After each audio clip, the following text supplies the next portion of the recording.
স্বৈরাচার সরকারের সময় ইন্টারনেট বন্ধের বিতর্কিত নজির রয়েছে একাধিকবার। বিশেষ করে গত বছরের জুলাই গণ অভ্যুত্থানের সময় টানা ৫ দিন পুরো দেশে ইন্টারনেট সেবা বন্ধ রাখে বিগত সরকার। রাজনৈতিক কর্মসূচিকে বাধাগ্রস্ত করতেও এলাকার পর এলাকা বিচ্ছিন্ন করা হয়েছিল ইন্টারনেট সংযোগ। টেলিযোগাযোগ আইন ২০০১ সেই সুযোগকে বৈধতা দিয়েছিল বলেই এখন তা নিয়ে অভিযোগ উঠেছে।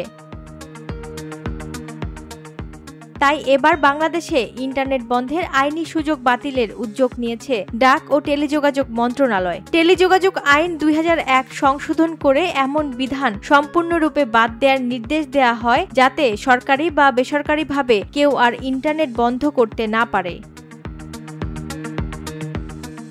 ২৮ জুলাই বিআরটিসি চেয়ারম্যানকে পাঠানো এক চিঠিতে এই নির্দেশনা দেন প্রধান উপদেষ্টার বিশেষ সহকারী ফয়েজ আহমেদ তৈয়ব। বিআরটিসির বর্তমান চেয়ারম্যান মেজর জেনারেল এমদাদ উল বারী জানায়, আইন সংশোধনে বিআরটিসি কাজ করছিল আগে থেকেই। নতুন নির্দেশনার আলোকে আগামী সপ্তাহেই খসড়া পাঠানো হবে মন্ত্রণালয়ে।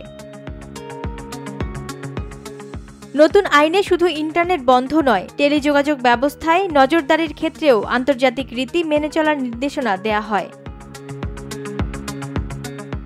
বিশেষজ্ঞরা বলছেন, এটি এক ধাপ অগ্রসরমান নীতিগত পরিবর্তন, যেখানে মানুষের ডিজিটাল অধিকারকে প্রাধান্য দেয়া হচ্ছে। টেলিযোগাযোগ নীতির এই পরিবর্তন শুধু প্রযুক্তিগত খাতেই নয়, বরং নাগরিক অধিকার ও স্বচ্ছতা নিশ্চিত করার দিকেও বড় এক বার্তা দিচ্ছে বলে মনে করছেন বিশ্লেষকরা।